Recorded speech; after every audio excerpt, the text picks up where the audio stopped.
All right. Thanks everybody for joining us today. Here with Protocol Lab, we will be exploring first principle thinking, history of finance, DeFi, and Filecoin with Zhang. And if you have any questions, please post them in the chat here. And after the talk, you can join the sponsor Discord channel with Protocol Lab, where ZX will be able to attend more of your questions if needed. And on this note, I'll let you introduce yourself and take it away. Hey, thank you, Catherine. Let me share my screen first.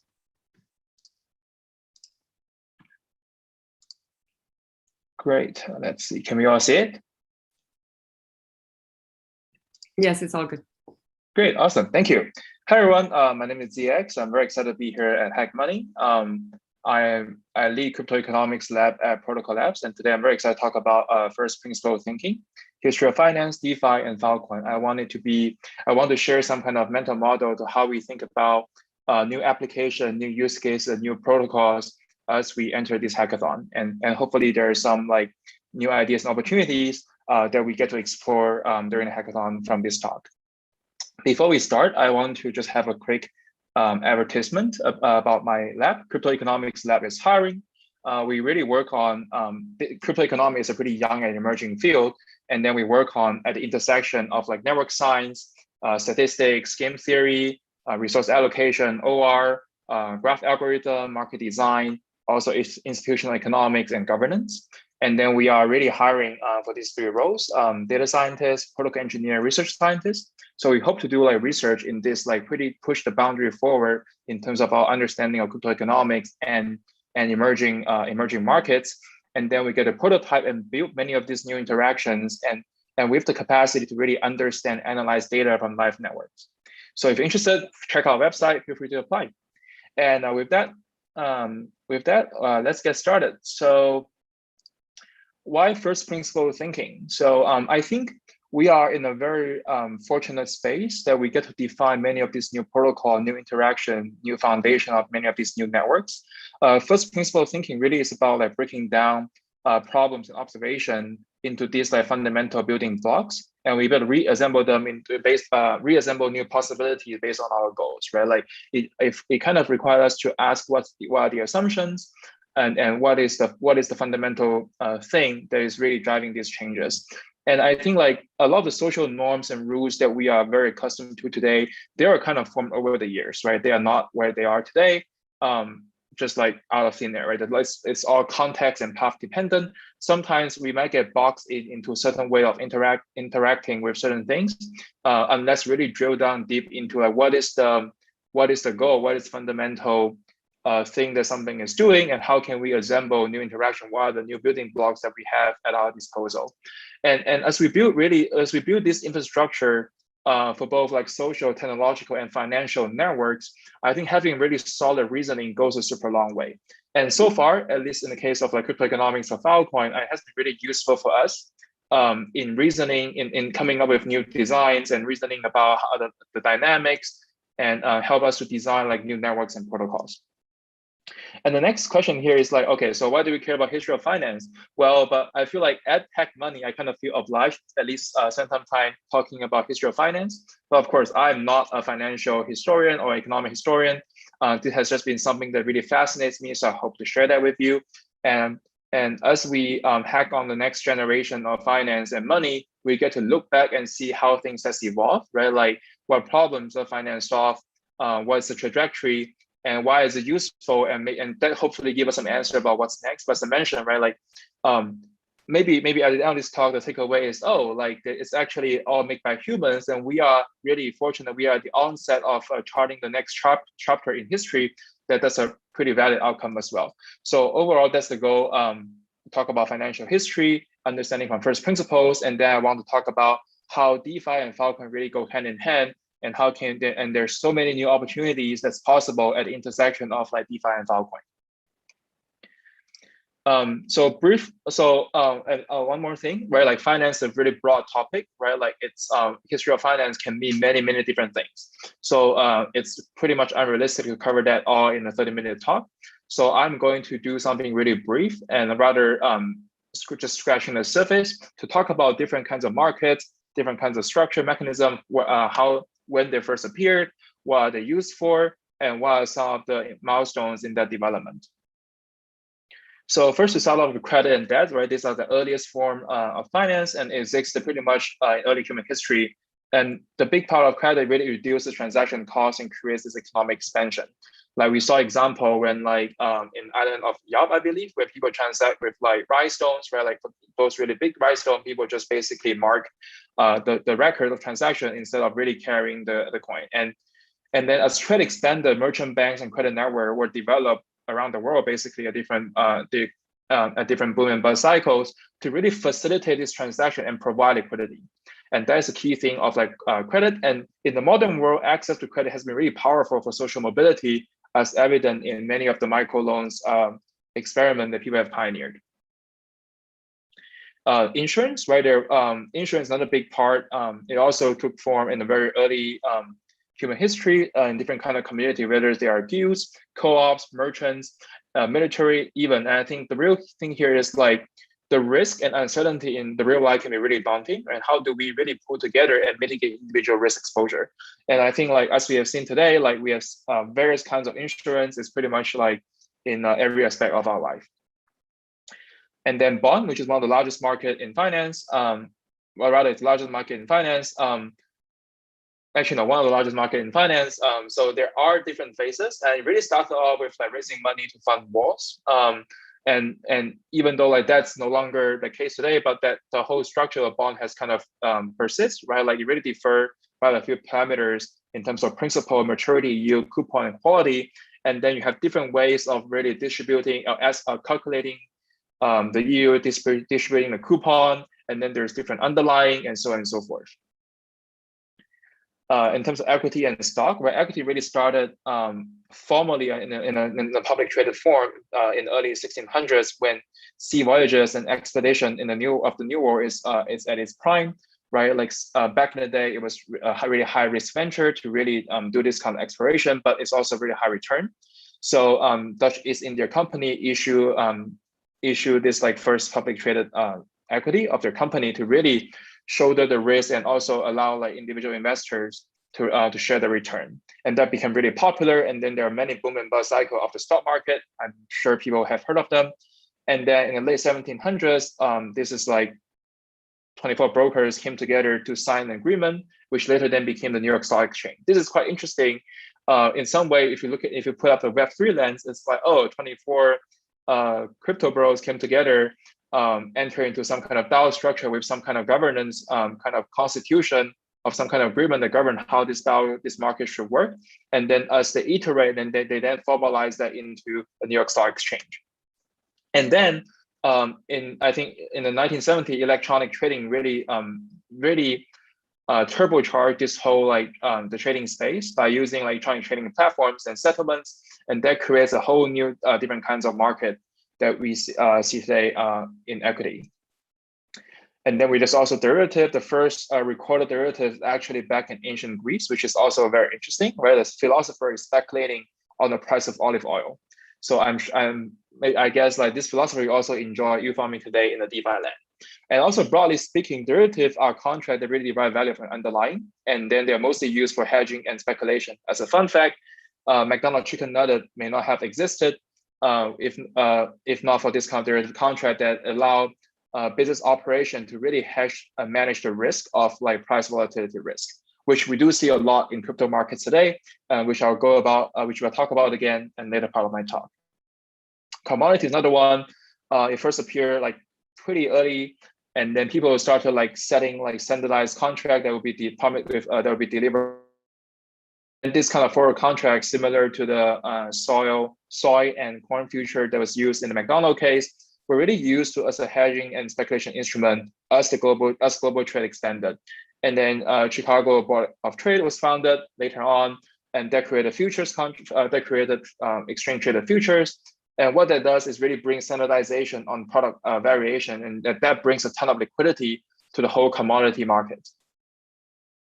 So takeaway so far, right? Like as with my a rather cursory kind of like overview of the history of finance, I think it's financial history is almost as long as human history, and it's always evolving with new markets, new instruments, and new theories, right? And then many of these were catalyzed by technological improvement or events in human history.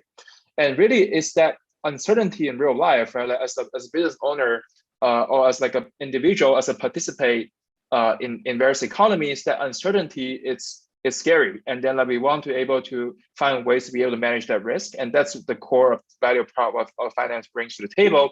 I think there are some repeating themes here. They are managing risk, reducing uncertainty, facilitating transaction, providing liquidity, and also price discovery and speculation. So then if you look at DeFi as like a new frontier, and what are the new building blocks that we really bring to the table, right? Like I think like permissionless and verifiable markets, and being able to decompose them into many primitives. And I think the one big powerful tool that we have in here is that this crypto economic incentive and mechanism that allow us to create or incentivize the formation of a network of a market very quickly. So then the natural question is, so we are familiar with some of the existing protocols that we have in DeFi, and how do we find new inspiration, new use cases as we collectively push the boundary forward? And this is where like how my goal for the talk is that we have this mental model of like, okay, so how finance has evolved so far, and then what are the building blocks that we have on the table, what is that we really bring, and are we making any assumption in some of the previous financial structure that we have seen? Can we really challenge those assumptions and then define entirely new interactions? And that's my firm belief. I think for Web3 to win, right? It really is about new interactions, new business models, and new markets. And apart from that, there's also this part about how do we empower traditional businesses or empower Web2 businesses to make them to make blockchain really mainstream. And then I really want, and this gives me this segue to talk about Filecoin. Filecoin, from my point of view, it's really uniquely positioned to support both Web2 and Web3 use cases and make blockchain mainstream and useful to empower traditional businesses with the power of blockchain. But however, and also first principle thinking was applied to navigate this whole design space and design constraint space as we design the crypto economics of Filecoin. Right, and then so what is Filecoin? So Filecoin can be thought of as an Airbnb for cloud services, but it's also more than that. So let's do a recap on what is Filecoin, and then I will talk about how it relates to DeFi and what are different financial services that's possible, and then we go through some of the ideas some of the pretty high level ideas that I have. So this is a pretty common mental model. We think of it as the Filecoin storage export economy, right? Where you have like these are the participants in the network, in the economy. You have researchers developing the algorithms, and then you have miners amassing different kinds of resources, right? Storage, data centers, compute, and then you have developer building on the raw material to really improve the storage experience, to build applications, tooling, and so on, and also define new experiences that the world has not seen before. And then because all storage requires collateral, you have token holders providing collateral for these miners. And the miners exchange these goods and services with clients through Filecoin. And the overall goal of the storage export economy is to really attract more potential clients and participants into the ecosystem. So when we think about using storage on Filecoin, people are using storage provided by miners on Filecoin. When they think about using services, they're using services built by developers on Filecoin. The protocol itself cares about a very specific thing, which is like, is the storage reliable? It produces like a periodic proof that the source is indeed reliable and being and verifiable. So it's really multifaceted. It's a utility token, right? Like some kind of token, some Filecoin will be spent whenever someone uses a network. It's a platform economy, it's a protocol, it's a blockchain network. It's also a community and economy and ecosystem. It's always evolving, right? Just like any other economy that we see. So here are some key crypto economic mechanisms within Filecoin, right? I will try to like explain some of the first principle thinking here, and the overall goal for the network and the crypto economic is really to incentivize reliable and useful storage, right? And then there are 5 key mechanisms. First one is token minting, and the goal here really is to align miner minting curve with the network utility. I will talk about pretty high level what token minting is on Filecoin, there are two minting curve. One is called the baseline minting. The other one is the simple minting. Simple minting is just a simple exponential decay. Baseline minting is kind of like a KPI driven kind of minting curve. And when we look at this, when we look at historically what some of the traditional blockchain network, when they do the minting, it's pretty much just time dependent.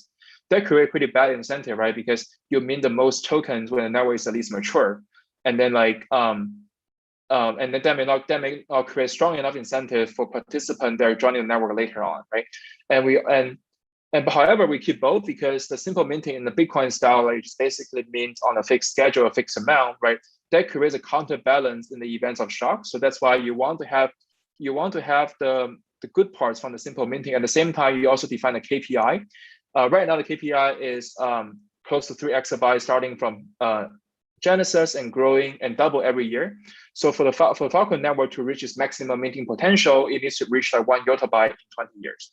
So there's this combination of a KPI-driven kind of minting and also this time-dependent to provide counterbalance to shocks that goes into the token minting curve to create this incentive alignment with network utility. And we're using the size of network as a proxy of the network utility.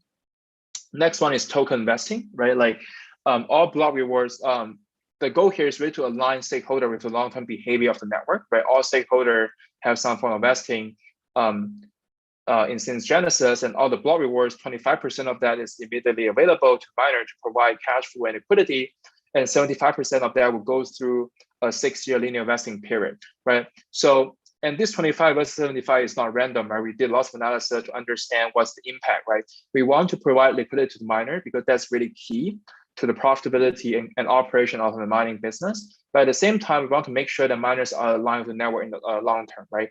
And as they earn rewards, there's there is always a big proportion that vests over 6 months. So that also makes Filecoin miners slightly less sensitive to short-term price movement, because people are, when they choose to mine on Filecoin, they opt in to be at least a medium-term to long-term aligned with the network and be a believer in the potential of the network. Collateral and slashing. This is to align participants with the reliability of storage. So collateral serves two purposes. One is consensus security, and the other one is storage reliability. So for you to mine Filecoin, it requires you to put up some collateral.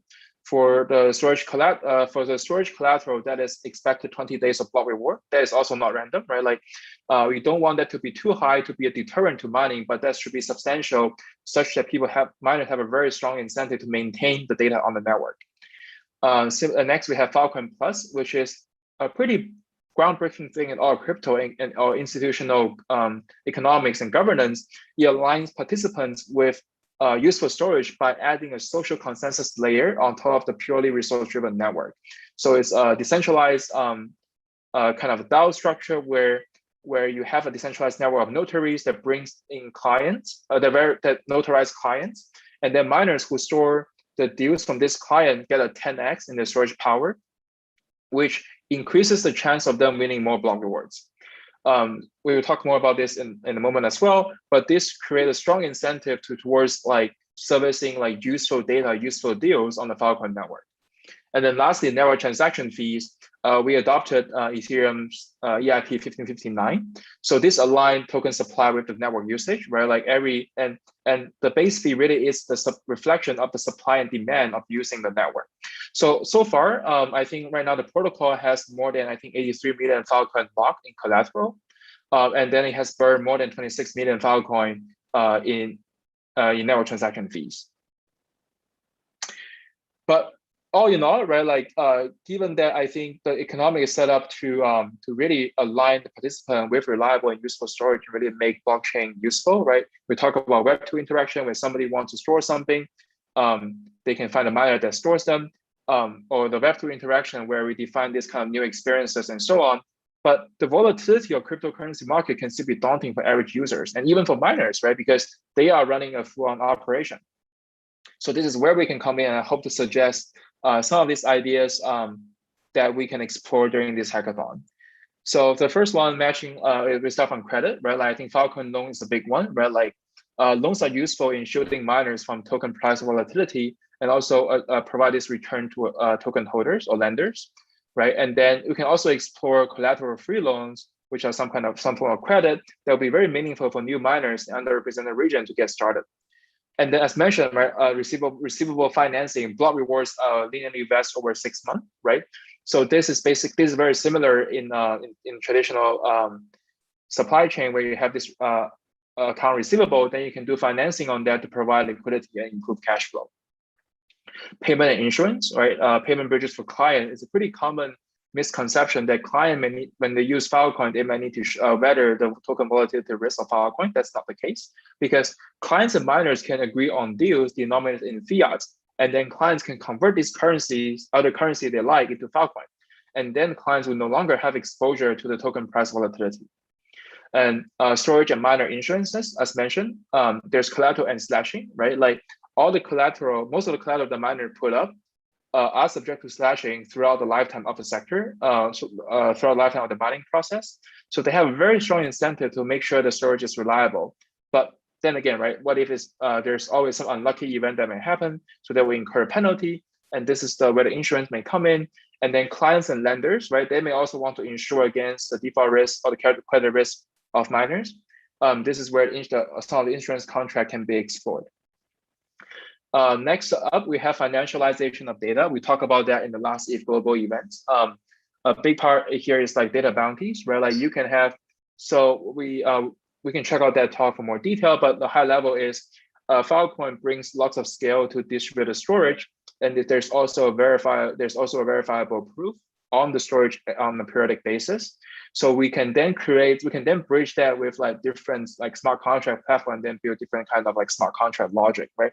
So then you can see like smart contract putting together funds as a bounty for the storage of particular CID. CID is an ID of content that is stored on IPFS/Filecoin network. And the funds only get paid out when there's a proof that it has indeed been stored. And as an extension to data bounties, you can have data DAOs or other forms of way, or sometimes we call them the smart data supply chain, right? Like you can have this DAOs organization workflows being formed around data that people care about, and then members can join by proving that they have stored this piece of data or a copy of the data, or they've contributed into a pool. And then like data tokens, all this other stuff will be a natural next step as well. Next, we have derivative, right? Like I think as the network matures, it's useful to define different grades of storage services as we see in the commodity market, right? For clients to trade or consume, to have an easier time trading and consume different kinds of storage. And then if we can have some kind of like verifiable delivery, then you can have storage futures, which people can then trace different grades of storage that are coming online in the future. There's also price discovery. So while right now people are building different kinds of multiple Airbnbs and job boxes on Filecoin to do like client and miner matching, right? It'd be also quite interesting to explore how can we match storage demand and supply in a decentralized way. And also storage deal auctions, right? Like right now, miners are very strongly incentivized to take Filecoin Plus deals, and many are willing to pay clients for using Filecoin, which is quite amazing. If you look at overall crypto, all the crypto networks, but however, it's kind of unclear how much are we willing to pay as a community to bring clients onto Filecoin, right? So there is some kind of price discovery that can be explored here as well. So some key takeaways here of a presentation so far. Financial history is really closely related to human history, right? Like, and it's shaped by technological improvement and historical events. And if you look back, there are many moments in time where individuals or organizations come together to define new standards, new ways of doing things. And we are really fortunate because we have so many toolboxes so many tools at our disposal to really define new experiences. And then financial services are really useful in managing risk, providing liquidity, and enabling price discovery. So and the rise of financial services in the real world really match with the rise of human as a civilization. And I believe the rise of financial services on Filecoin could also be key to the rise of Filecoin as a useful storage economy. And there's a ton of potential here at the intersection of DeFi and Filecoin that I really invite everybody to check out. And lastly, Outlier Venture just announced the Filecoin Basecamp right at the end of our hackathon. I highly encourage everyone to apply to Basecamp to really take our ideas and projects to the next level. And then we'll be able to iterate on business model, and go-to-market and many other aspects of the business. And lastly, happy hacking. Feel free to reach out to me on Twitter or Discord. And I think now we can answer some questions if you have time. Oh, we have 3 minutes, so it's perfect for some quick questions. Yeah, definitely. Feel free to jump in or post in the chat if you have anything.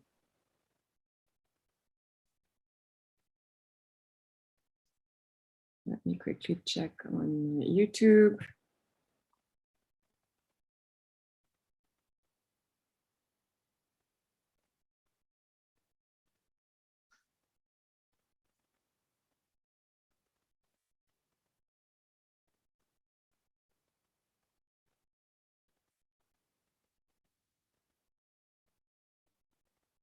Yeah. So there's a question. Yeah, there's a question about able to ensure data availability and integrity.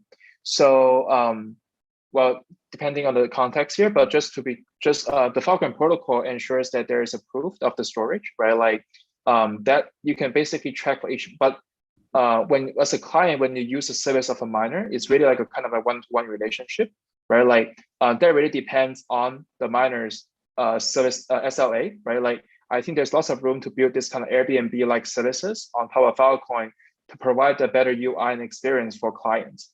And there are many, I believe there are many clients looking to use Filecoin, but I think it's kind of, there's lots of hurdles to jump through as it is today to find the right miners, even though there are many people building different kinds of tools. So the short answer is like, it's not really on the protocol level, right? It really is like on the miner and client kind of level. And miners are strongly incentivized, given the rise of different reputation system, to provide a higher tier of service. Next question, any resources for file video streaming or IPFS or Filecoin?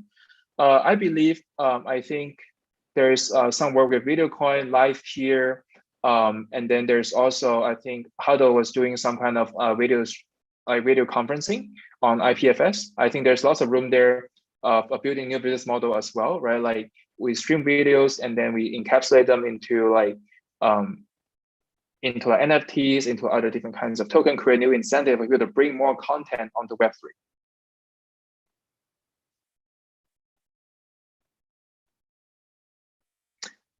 The question from YouTube, what about the Filecoin wallet? I'm not sure what the Filecoin wallet is. There are like many teams building different wallets that comply to the protocol standards. Thank you. Great, thanks. So someone else on YouTube was asking where to join us. So you can join the the Filecoin Discord channel itself, or in the ETHGlobal event, you can definitely, as a hacker, you can definitely join, or even not as a hacker. There's a more global ETHGlobal community, and there's a private event for HackMoney, where you can join and just take part of the sponsor channel if you'd like, so you can engage in the conversation there. Great, and there's also Filecoin Slack. I think the entry point should be on the website. Let us know if you can't find it, or I think someone from the community can help you as well. Awesome. Thank you so much for this great presentation, ZX. I really appreciate it. Thanks everyone for joining. I hope you have a wonderful hacking couple of weeks.